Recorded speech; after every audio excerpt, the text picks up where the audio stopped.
మన ఫ్రెండల్లే ఇంకెవడుంటాడు, జనమందరిలో తానొకడే కాడు, మన గుండెల్లోనే ఉన్నవాడు,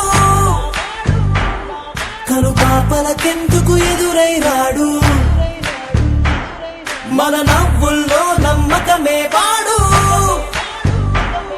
మరి చెంపలకెందుకు చెమ్మయ్యాడు, నటి దారిని ప్రశ్నిస్తాడు, తానే రేపటి బాటని సృష్టిస్తాడు. నిద్దుర మాటున దక్కునిడు, మన కలలకు పగటిని చూపిస్తాడు, బ్రతకడము అద్భుతమంటూ ప్రతి నిమిషం జీవిస్తాడు, తనలాగే జీవించేట్టు మన దారి మార్చేశాడు. నలు దిక్కులు చెరిపే